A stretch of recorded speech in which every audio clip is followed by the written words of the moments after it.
मोला थल से जल करे और जल से थल कर देत, हे साहेब तेरी साहेबी अब श्याम कहूँ सवेत। परमात्मा सब कुछ कर सकते हैं। जब तक आपके मन में ये खरपतवार भरा पड़ा है, खुरापात भरे हैं, ऐसा नहीं हो सकता वैसा नहीं हो सकता, तो आप इस अध्यात्म ज्ञान को नहीं समझ सकते, फिर आपका प्रयत्न व्यर्थ होगा। पुण्यात्माओं, श्रद्धालु की श्रद्धा ब्लाइंड होती है, वो ब्लाइंड फेथ करता है और ऐसे ही करना चाहिए। लेकिन उस श्रद्धालुओं की श्रद्धा का, उस स्वभाव का जो एक श्रद्धालु के अंदर होता है, वो ब्लाइंड फेथ करता है अपने गुरुओं पर, ऋषियों पर, जो वो बताते हैं, टीचर्स पर, जो टीचर होते हैं आध्यात्मिक टीचर। और उन्होंने, श्रद्धालुओं ने इन अज्ञानियों को महर्षि मंडलेश्वर और परम धड़ी मान लिया, सतगुरु समझकर उन पर विश्वास कर लिया, उन्हें जो वचन कहे धार लिए, शिरोधार्य कर लिए। वो दुरुपयोग किया उन्होंने, अभी तक मूर्ख बना रहे हैं, उनको खुद ज्ञान नहीं, श्रद्धालु उनके पीछे लगे हुए हैं। अब आप जी को ये ज्ञान ग्रहण करने के लिए फिर से आपने उसी स्थिति पाना पड़ेगा, क्योंकि काल ये चाहता है कि ये भगवान से दूर हो, किसी तरह हो। जैसे पूरा चीन नास्तिक बनवा दिया और रूस नास्तिक हो गया, क्योंकि जैसे महात्मा बुद्ध थे, ये पुण्यकर्मी प्राणी था, स्वर्ग से सीधा आया था, राजा का लड़का था। जो व्यक्ति स्वर्ग से आया है तो यहाँ के सुख उसको कुछ नहीं लगते, उसका मन नहीं लगा, पिछले संस्कारों ने अंगड़ाई ली, वो घर त्याग कर चला गया, मनमुखी साधना शुरू कर दी, हठ योग किया, मरने को हो गया। गया के अंदर एक माई ने उसका मुंह का दूध चावल लगाए, जब वो धीरे धीरे होश में आया, कुछ फिर आहार करने लगा, तब उसने कहा था starvation could not lead to salvation, भूखा मरण तक भगवान नहीं मिल सकता। फिर उसके पिछले संस्कार थे कुछ, उसके कारण उसके वचन में शक्ति थी, लाखों लोग अनुयायी हो गए, लेकिन वे ऑफ वर्शिप ठीक नहीं थी। जैसे पूरा चीन महात्मा बुद्ध के विचारों से प्रभावित होकर उसके साथ धार्मिकता से लगे थे, ना कि राजनीति से। अब आगे चल के महात्मा बुद्ध के द्वारा बताए गए साधनों से, वे ऑफ वर्शिप से, पूजा की विधि से कोई लाभ हुआ नहीं, वो नास्तिक होने थे, क्यों, भगवान है ही नहीं फिर। तो ये यही चाहता है कि जैसे ही ये लाखों करोड़ों व्यक्ति नकली गुरुओं के पास पहुंच गए, अच्छी आत्माएं श्रद्धा से बैठे हैं और सोचते हैं मोक्ष होगा, अब उनको इस ज्ञान का पता चलेगा, परमात्मा के सच्चे ज्ञान का, तो वहां से भागेंगे वह। ऐसा कोई पागल नहीं आज के दिन, ऐसा बावला नहीं है कि उन मूर्खों के फिर भी चिपका रहेगा, और फिर भी चिपका रहेगा तो है उल्लू पड़ा रहेगा वहां पर। तो यहाँ जब आएंगे वो व्यक्ति, क्योंकि वो ज्ञान तक ज्ञान सुन रखा उन्होंने, और वो 20-20 वर्ष से ठोक रखा अंदर, अब वो धीरे धीरे जब ये ज्ञान यहाँ से शुरू होगा तो वो उनके मन में वो खुरापात विद्यमान होंगे जो पहले अज्ञान सुन रखा। वहाँ तो वो ब्लाइंड फेथ कर रहे थे, अब यहाँ ब्लाइंड फेथ हो नहीं सकता, क्योंकि वो दूध के जले हुए हैं। अब छाछ को भी फूकेंगे तो उनको टाइम लगेगा सेट होने में, इतनी और उनका दुर्भाग्य है कि वहाँ से लोगों के फंस गए जिनका ज्ञान भर दिया आपके अंदर। लेकिन अंत में फिर आपने जब ये ज्ञान और ये प्रमाण सामने आएंगे, फिर आपने पुनः फिर ब्लाइंड फेथ करना पड़ेगा इस दास के ऊपर। और जब आपके हृदय की अग्रम मग्रम खत्म हो जाएगी, ऐसा नहीं वैसा नहीं, तब भक्ति शुरू होगी। गीता जी अध्याय नंबर 2 के श्लोक नंबर 46 में कहा कि अर्जुन, जब तेरी बुद्धि भिन्न भिन्न प्रकार के भ्रमित करने वाले वचनों से हटकर एक तत्व ज्ञान पर आश्रित हो जाएगी, तब तो तू योग को प्राप्त होगा, तब तो तू भगत बनेगा, साधक बनेगा। नहीं तो कभी कुछ इधर ध्यान जा रहा है, कभी वो सच्चा होगा, वो झूठा होगा, वो कैसे होगा। इनसे हट ले गिर एक तत्व ज्ञान पर आश्रित हो जाएगा जब तेरी साधना प्रारंभ होगी। तो दास का प्रयत्न है कि आपके सारे ये संशय नाश करूं और तत्व ज्ञान से आपको पुनः फीड करूं, भरूं, और फिर आपके अंदर एक आस्था भगवान पूर्ण परमात्मा की इतनी दृढ़ हो जाए कि आप फिर डगमग ना हो। और इसके बिना आप इस मार्ग पर चल नहीं सकते। क्योंकि काल का दाव है, पल पल पर वो छल करता है। उसका तो उद्देश्य यही है कि पुण्यात्मा भक्तिहीन हो जाए, नास्तिक हो जाए, विशेषकर कलयुग में। कलयुग में क्यों? क्योंकि परमात्मा से इसने वचन ले लिए थे कबीर भगवान से, इस काल भगवान ने, कि प्रभु 3 युगों में जीव कम ले जाना, और चौथा युग जब कलयुग आवे तब तब शरण जीव बहु जावे। ऐसा हर वचन मोहे दीजे, तब तुम गमन संसार ही कीजिए। कि चौथे युग में कितने जीव ले जाना। लेकिन चौथे युग में ये भी प्रार्थना की थी इस काल ने कि हे प्रभु, जो आपके ज्ञान को स्वीकार कर ले वो आपका, और आपके ज्ञान को स्वीकार ना करे तो उसके साथ जबरदस्ती ना करना, वो मेरा। परमात्मा ने कहा ये तो अंडरस्टूड है, ठीक है, क्योंकि भगवान के ज्ञान को सुनकर ही हम इनसे चिपक सकते हैं। नहीं तो काल का जो जाल है उसमें साधना भी कर रहे हैं, सारी बकवाद भी कर रहे हैं, तो ठीक है, वो भक्ति है नहीं वहाँ पर।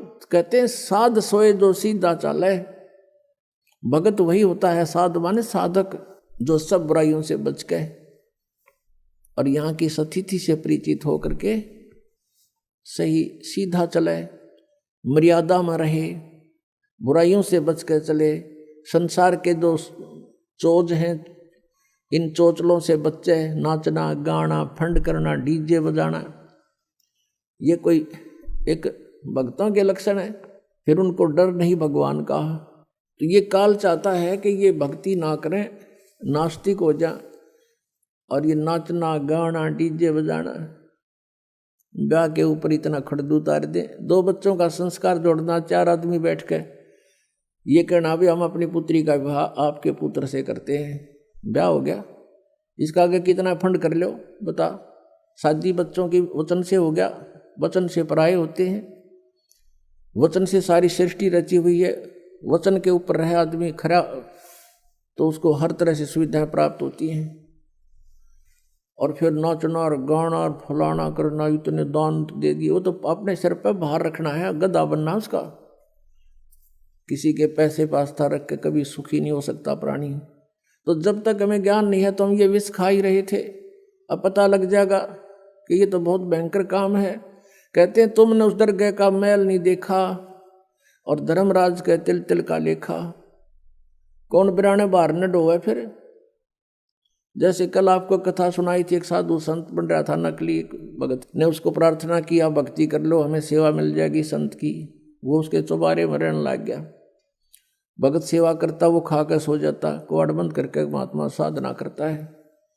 फिर वो मृत्यु के उपरांत उसके ही घर पर बैल बना और बैलगाड़ी में जोड़ कर उसके खाए हुए के पूरे कर रहा था। जब परमात्मा गरीबदास जी को उस पर दया आ गई नकली पे, तब उसको बताया भाई तूने भक्ति करी नहीं और इसका अन्न खाया, ये पूरा करना पड़ेगा तुझे। लठ खा के कर ले तो राजी खुशी कर ले, पूरा करना पड़ेगा। फिर वो चल पड़ा अपना सीधा होके। तो कहते तुमने उस दरगाह का मैल नहीं देखा, धर्मराज के तिल तिल का लेखा। तो आप किसी से दहेज लेते हो, वो आपका ऊपर भार बन गया और उसका फिर पूरा आपने देना पड़ेगा। किसी का बैल बनोगे, किसी की भैंस बनोगे, किसी का खच्चर बनोगे, वो पूरा करना पड़ेगा। फिर क्यों सिर में दर्द करे। जैसे किरका जहर का रंग होरी हो, कहो कौन तिस खावे राम रंग होरी हो। जैसे विष का कोई कण पड़ा हो किता है और आपको पता है यू कण है और विष का है, हाथ भी ना लाओ, एक किसी और वस्तु से पकड़ के किरा कित फेंक काओगे। तो ऐसे जो आप ये क्रियाएं कर रहे हो, रिश्वत ले रहे हो या किसी से दहेज ले रहे हो या किसी की हेराफेरी कर रहे हो हैं या कोई ब्याज ले रहे हो, कहते हैं ये जहर खा रहे हो आप। तो गिलास के गिलास पी रहे हो और एक किरका भी जहर का खाना नहीं गवारा होगा। तो कहने का भाव ये है कि हम अज्ञानता के वश ये नालायकी कर रहे हैं और जब पता लग जाएगा इतनी भयंकर मार पड़ेगी इसकी, तो जैसे किरका जहर का रंग होरी हो, कहो कौन तिस खावे राम रंग होरी हो। कहते कौन खाओ फिर जहर ने, पता लग गया था। तो बिना ज्ञान के दुख पा रहे हम यहाँ पर, और भगवान देगा जो पूरा पट्टेगा किसी के दूसरे के धन से चोरी से। आज तक कोई सेठ नहीं हुआ। अब जो प्रसंग चल रहा है हम वहीं आते हैं कि जो साधनाएं शास्त्र विधि त्याग के मनमाना आचरण करते हैं उनको कोई उपलब्धि आध्यात्मिक मार्ग की नहीं होती। परमात्मा कहते हैं डंब करें डूंगर चढ़ें। डूंगर कहते हैं ऊंची सी पहाड़ी पाल टीले पर जहां से दूर से दिखाई दे। डंब करें डूंगर चढ़ें अंतर झीनी झूल, और जग जाने ये बंदगी करें ये बो है सूल बबूल। आम जनता तेनों सोचा बड़ा साधक साधना कर रहा है, देखो सुबह से लेकर शाम तक अपना तप करता है। तो परमात्मा अपने उस आध्यात्मिक मार्ग में बताते हैं कि जनता जाने ये भक्ति करे यो बो है सूल बबूल। ये तो दम्भ कर रहा है, ऊपर बैठ कर ढोंग कर रहा है, दिखा रहा है आपको। परमात्मा के पाने की भक्ति जो है बहुत सिंपल है, और उसके लिए परमात्मा ने स्वयं आना पड़ा। इस यथार्थ ज्ञान को देने के लिए जैसे कल रात का सारा ही सत्संग इस उद्देश्य पर था कि परमात्मा कैसा है, वो परमात्मा क्या करता है। तो उस परमात्मा के विषय में आपने पवित्र वेदों में, पवित्र बाइबल में, पवित्र कुरान शरीफ में ये देखा कि वो भगवान मनुष्य सदृश है, मनुष्य जैसा है, लेकिन उसके शरीर का तेज बहुत अधिक है, और वो ऊपर रहता सतलोक में तख्त पर विराजमान है, और वहाँ से गति करके सतलोक से धूलोक से उस तीसरे मुक्ति धाम से गति करके वहाँ से प्रस्थान करके चल के आता है। और यहाँ वो अच्छी आत्माओं को मिलता है, और अच्छी आत्माओं को मिलकर वो अपना तत्व ज्ञान आप ही बताता है। परमात्मा ने, परमेश्वर कबीर देव ने जो लीला की वो 600 वर्ष पहले की थी, वो उनके जीवनी के अंदर भगवान की लीलाओं में लिपिबद्ध है, वो लिखी हुई है। और आज वेद हमने देखे, इससे पहले वेदों को कोई समझ नहीं सका। उन वेदों में यही लिखा कि वो परमात्मा 3 स्थिति के शरीर से 3 प्रकार की अपनी वेशभूषा से, शरीर की वेशभूषा, ये शरीर भी हमारा एक वेशभूषा है अपने, और नीचे ओरिजिनल शरीर अलग होता है हमारा सभी का, उसके ऊपर तो 3 प्रकार के शरीरों धारण करता है, और उनसे हम सबका धारण पोषण यानी सबकी संभाल करता है। एक रूप में मनुष्य दृश्य शरीर है परमात्मा का, सतलोक में और ऊपर के लोकों में अलग अलग रूपों में विराजमान है। तो सतलोक के अंदर परमात्मा के एक रोमकूप की शोभा करोड़ सूर्य मिला दे, करोड़ चंद्रमा, तो भी परमात्मा का प्रकाश उनसे अधिक है एक रोमकूप का। इतना तेजों में शरीर है, लेकिन गर्मी नहीं है। और फिर वो परमात्मा दूसरी स्थिति में जब आता है, वो प्रत्येक युग में एक लीला करता है। नवजात शिशु का रूप धारण करके प्रकट होता है, और बाहर जंगल में, नगरी से बाहर वन में एक तालाब के ऊपर, जहाँ किसी दरिया से कोई लहरों के माध्यम से ऐसा कोई जल भरा हो, उस सरोवर के अंदर प्रकट होता है कमल के फूल पर। और ये सब कार्य परमात्मा अपना निर्धारित उद्देश्य लेकर आता है, उसे आधार से करता है। फिर उसको कोई अच्छी आत्माएं उठा कर ले जाती हैं जो पिछले संस्कारी होते हैं, ऐसा वेदों में लिखा है। आपको दिखाएंगे, धीरे धीरे सारा परिचय कराएंगे। और उसको फिर वो धीरे धीरे जब बड़ा होने लगता है, छोटी ही आयु में परमात्मा अपना जो उद्देश्य लेकर आता है वो तत्व ज्ञान को प्रचार करना शुरू कर देता है।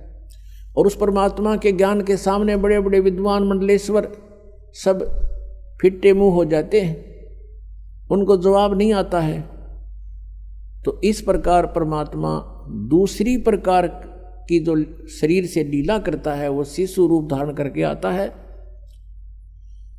और ऐसे ही जनसाधारण की तरह कार्य करता है, अपना निर्वाह अपने हाथों से करता है और वो पूर्ण परमात्मा भी होता है और एक भक्त के भी लक्षण उसी में पूरे होते हैं और एक तत्वदर्शी संत भी कंप्लीट इन ऑल रेस्पेक्ट वही होता है और एक अच्छे नागरिक का रोल भी वही करके दिखाता है। हमारे को एक एग्जाम्पल कोड करते हैं भगवान कि इस लोक में आप जी ने परमात्मा पाने के लिए ही प्रयत्न करना है। यहाँ की अन्य वस्तुओं की तुम इच्छा करते हो तो अभी आप बालक हो, खिलौने मांग रहे हो और ये खिलौने टूट जाते हैं फिर रोते हो। तुमने क्या चीज मांगनी चाहिए यहां से? साईं इतना दीजियो जा मैं कुटुंब समावे, हम भी भूखे ना रहें अतिथि न भूखो जावे। कि हे परमात्मा इतना दीजिए जिसमें कुटुंब समावे, यानी रिक्वायरमेंट ऑफ फैमिली, परिवार की आवश्यकताएं फुलफिल हों, इतना दीजिए दाता और हम भी भूखे ना सोएं और कोई अतिथि आ जावे वो भी भूखा ना रहे। इसे अधिक नहीं चाहिए। परमात्मा कहते हैं घर तो 3.5 हाथ और गना तो 4.25, कह कबीर अधिका गहे ताको नहीं विचार। अपने 3.5 हाथ का ये शरीर होता है, प्रत्येक व्यक्ति का अपने 3.5 हाथ यानी इस कोनी से लेकर और यहाँ तक का ये हाथ कहलाता है इतना, और इसको आप 3.5 नाप के किसी रस्सी से अपने नाप के देखना पूरा पाओगा। तो कहते हैं घर तक 3.5 हाथ यानी आप उसमें आराम से लेट जाओ, पूरा पूरा हो जाए। और गणा तक 4.25 यानी और गणा कर 1 फुट फालतू कर ले, और इससे ज़्यादा की डिमांड है तो व्यर्थ की बकवाद है वो। अब इससे आप समझ लेना, कहने का भाव इन्होंने है कि तड़के अपने घरान फोड़ कर एक इतना बना बैठ जाओ। कहने का भाव ये है परमात्मा का कि एक चारपाई पर सोना है और वो 3 बाई 6 फुट में आ लेगी। एक कमरे में आपका काम चल सके खूब, गना कर 2 बना लो, इससे अधिक कोशिश ना करना। वो परमात्मा दे तो अच्छी बात है, 2 बन जा 3 बन जा बस, इससे ज़्यादा का प्रयत्न ना करना। यानी जिसके पूर्व जन्म के संस्कार हैं वो अलग बात है, कोई ठीक भी बन रही है तो बनी अच्छी बात है, लेकिन भक्ति उद्देश्य मूल रखें। और जिनके पास पूर्व जन्म की कोई ऐसी पुण्य नहीं है और वो झोंपड़ी में भी रह रहे हैं तो परमात्मा कहते हैं भक्ति ही करनी है। उस 4 कमरे वाली कोठी में भी भक्ति करेगा तो उसका उद्धार है, नहीं तो वह कोठी साथ नहीं दे, ना वह चाल साथ। और एक झोपड़ी में प्राणी रह रहा है और वो भी भक्ति कर रहा है तो दोनों को एक सी उपलब्धि है। और झोपड़ी वाला इससे चक्कर में रहा मैं भी कोठी बनाऊं मन्नू कर लूं तो ये व्यर्थ प्रयत्न है। इनसे अपना मन हटाना। अब प्रसंग चल रहा है कि परमात्मा, जैसे कल सत्संग के अंदर आपने सुना था कि वो परमात्मा सतलोक से चलकर आता है, वो 3 सतिथि में उसका शरीर है। तो दूसरी सतिथि में वो हमारी कैसे देखभाल करते हैं, कैसे धारण पोषण करते हैं। वो एक बालक रूप में प्रकट होते हैं, धीरे धीरे बड़े होते हैं, फिर एक अच्छे नागरिक की तरह एक जीवन जी कर दिखाते हैं। परमात्मा कबीर जी जुलाहे का कार्य करते थे, दानक का कपड़ा बुनते थे, लोगों का सूत आता था, उस सूत को से कपड़ा बनाकर उससे जो मेहनताना प्राप्त होता था उसको ग्रहण करते थे। और उससे भी कोई बच जाता था, घर में भोजन से पैसा बच जाता था, उसको फिर भंडारे पर धर्म पुण्य पर लगा दिया करते थे। परमात्मा के घर में 2 उनके पुत्र पुत्री मुंह बोल रहे थे, 2 बच्चे मुर्दे जीवित किए थे किसी सर्कमस्टांस में, किसी के जो है हठ योग को सेट करने के लिए, परमात्मा की महिमा को प्रकट करने के लिए एक बालिका थी 13 वर्ष की, एक शेख तकी नाम के पीर की कब्र में दबा रखी थी। उस पीर ने बहुत ज़्यादा परमात्मा के साथ दुर्व्यवहार शुरू कर दिया था। राजा सिकंदर लोधी कबीर परमेश्वर जी से बहुत प्रभावित हो गए थे, क्योंकि उनको जलन का रोग था, जो कबीर परमेश्वर जी की कृपा से वो स्वस्थ हो गया था और कोई भी ट्रीटमेंट उसका काम करना बंद कर गया था। वो तो मृत्यु के दिन गिने था। सिकंदर लोधी दिल्ली का बादशाह कबीर परमेश्वर के आशीर्वाद से वो स्वस्थ हो गया था। उसके बाद वो बहुत आदर करता था कबीर परमेश्वर का। इस कारण से वो उनका धार्मिक गुरु शेख तकी कबीर जी से ईर्ष्या करने लगा, उनको नीचा दिखाने की प्रयत्न में रहने लगा, उसकी टाह में रहने लगा कि किस प्रकार इसको नीचा दिखाऊं और राजा का इससे मन हटे, इसकी आस्था कम हो। इस उद्देश्य से उसने कहा था कि मैं कबीर को जब जानूं ये कोई शक्ति युक्त है, मेरी बेटी ने जीवित करके दिखा दे जो कब्र में दबा रखी है। हजारों व्यक्ति इकट्ठे हो गए, दिन रख दिया, तीसरा दिन कब्र फुड़वा दी और कबीर परमेश्वर ने वह बेटी जीवित कर दी। उस लड़की को अपने पूर्व जन्मों की चेतना आ गई कि मैं परमात्मा को छोड़कर बीच में चली गई थी, जिस कारण से मुझे बहुत दुख उठाने पड़े। वो अपने शरीर के पिता को छोड़कर अपने परम पिता के साथ कबीर जी के साथ चली गई कि मैं तुम्हारे साथ नहीं रहूँगी, तेरा मेरा हिसाब हो लिया था शेख तकी, मैं मर चुकी थी, तेरा मेरा संस्कार शेष नहीं है। तो वो लड़की 12-13 वर्ष की थी, वो परमात्मा ने अपनी बेटी की तरह रखी। ऐसे एक लड़का था, उसको अंतिम संस्कार करके जल में प्रवाह कर दिया गया था। उसी शेख तकी ने राजा सिकंदर लोधी के नाक में दम कर दिया कि मुझे कोई ऐसा मुर्दा जीवित करके दिखा दे तो मानूं कबीर को, नहीं तो मैं मुसलमानों को भड़का दूंगा, तेरे राज का नाश करवा दूंगा। तब इस शर्त पे परमात्मा ने उस मुर्दे लड़के को जीवित किया था। वो भी 10-12 वर्ष का लड़का था। उसके बाद वो लड़का भी परमात्मा के साथ पुत्र रूप में रहता था। तो इस प्रकार एक पुत्री एक पुत्र थे जो अपने वचन से जीवित किए हुए बालक थे, और मुंह बोले माता पिता थे, उनके अपने माता पिता नहीं थे, वो तो सहशरीर आए थे, सहशरीर चले गए थे। नीरू नीमा नाम के निसंतान दंपति थे, उनको परमात्मा कमल के फूल पर जल में लहर तारा तालाब पर प्राप्त हुए थे। तो ऐसे कुल मिला के परमात्मा का 5 सदस्यों का परिवार था। हाथ से कपड़ा बुनते थे, माता पिता वृद्ध हो गए थे, और उस कपड़े से जो भी पैसा मिलता था मेहनताना उससे अपना गुजारा करते थे, और फिर भी पैसा बच जाता था उसका भंडारा करते थे। तो ये लीला करके दिखाई भगवान ने कि तुम जैसे मैं कर रहा हूं ऐसे रहना इस संसार में, और यदि तुम परमात्मा पर विश्वास रखोगे, परमात्मा पे आपका दृढ़ विश्वास होगा, तो आपके ऊपर आने वाले सभी संकट दूर होंगे। इसलिए मालिक ने ये बताई थी कि ये साधना ऐसे बनती है।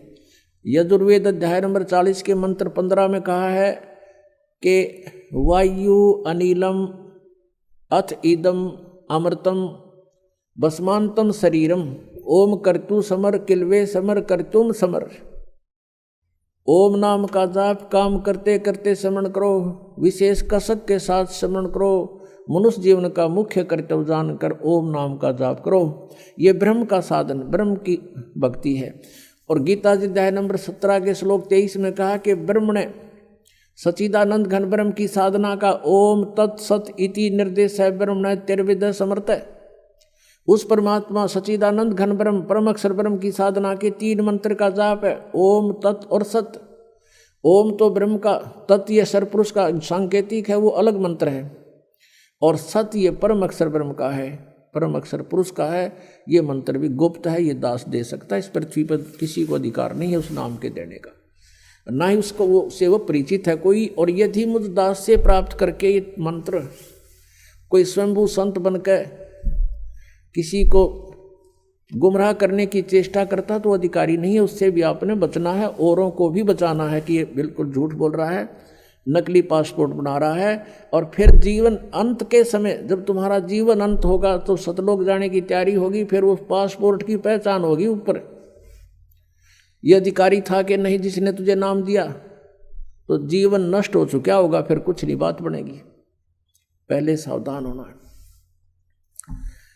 तो ये क्या बताया है कि सभी ने, जो भी संत हैं या परमात्मा आए थे, उन्होंने जो साधना बताई यथार्थ, और जिन महापुरुषों ने भगवान पाया उन्होंने हठ योग नहीं किए, 2.5 घंटे सुबह 2.5 घंटे शाम साधना नहीं की, उन्होंने तो चलते फिरते उठते बैठते अपना कर्तव्य कर्म करते करते परमात्मा की भक्ति का विधान बताया, जो सभी सद्ग्रंथ और संत इसी को प्रमाणित करते हैं।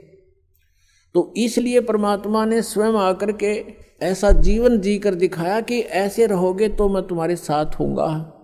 और भगवान साथ हो गया तो फिर क्या नहीं कर सकता। अब परमात्मा हमारे साथ होगा। और सभी कहा करते हैं कि भगवान ना रूठना चाहिए, संसार वैसे कर रूठ जा, रूठो जग सारा, रूठो ना भगवान हमारा। तो परमात्मा को प्रसन्न करने के लिए हम साधकों ने प्रयत्न करना है। और किस तरीके से भगवान राजी हो, किस तरीके से किस विधि से भगवान प्रसन्न हो, हमने वो सारे तरीके अपनाने पड़ेंगे अपने प्रभु को प्रसन्न करने के लिए। तो वो तरीके स्वयं परमात्मा आकर बता के गए। एक तो छल कपट नहीं करे, चोरी ठगी जारी नहीं करे, किसी की आत्मा नहीं दुखाओ अपने स्वार्थवश, और भी मन कर्म वचन से भी किसी को दुख नहीं दे। तुमने उस दरगाह का मैल नहीं देखा, धर्मराज के तिल तिल का लेखा। हम मन में बुरा सोचते भी हैं किसी का, वो भी अकाउंट आपका लिखा जाता है। और यदि आप किसी का भला सोचते हो और आप कर भी नहीं सकते हो तो भी आपका गुड अकाउंट बनता है, अच्छा लेखा बनता है। तो हमने पहले तो अपने आप को बहुत सेट करना पड़ेगा। हम घने बिगड़ गए, एक दिन से नहीं, हम तो असंख्य युगों से बिगड़े हुए हैं। और अब हमें सेट होने का ये मार्ग मिला है, विधि मिली है, ये औषधि मिली है, जिससे हमारे अंदर के विकार जलेंगे। इस ज्ञान से हम सेट होवांगे, और फिर सेट होवांगे तभी परमात्मा के निकट जाएंगे। क्योंकि हम सभी प्राणी एक ही परमात्मा के हैं, चाहे हाथी है चाहे चींटी है, राजा है या रंक है, हिंदू है मुसलमान या सिख या ईसाई है। इस काल ने हमें भ्रमित करके अलग अलग बना दिया। हम अलग हुए क्यों करें?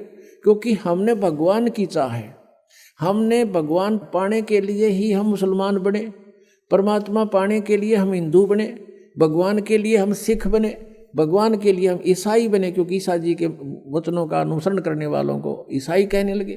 तो हम इसलिए अलग अलग हुए। अब हम बुद्धिमान हैं, पहले तो हम एक व्यक्ति पर आश्रित थे, किसी संत गुरु पर, उसने जो बता दिया हम सही मानते थे। अब हमारे सभी सदग्रंथ और जिन महापुरुषों ने परमात्मा पाए उनके विचार ये बताते हैं और उनके सब एक मेल खाते हैं। तो हमने अब उन भ्रमित वचनों को छोड़ना पड़ेगा, चाहे वो हिंदू धर्म के हैं, चाहे वो ईसाई धर्म के हैं, चाहे वो मुसलमान धर्म के या सिख धर्म के हैं, जो शास्त्र प्रमाणित नहीं है, उनको त्यागना पड़ेगा। और तभी हम भगवान के निकट जा सकते हैं। तो वो कौन से हैं, उसमें चाहे मर्यादा भंग हो, चाहे कोई धार्मिक हमारे लोग नाराज हों, इसकी परवाह नहीं करनी है, हमने अपना कल्याण करवाना है। तो इस प्रकार हम उस परमात्मा के निकट पहुंच सकेंगे। उसके लिए क्या करना है? उसके लिए भगवान ने स्वयं आकर के हमें यही बताया है कि मैं जो रिहर्सल करके दिखा रहा हूं तुम ऐसे रहना।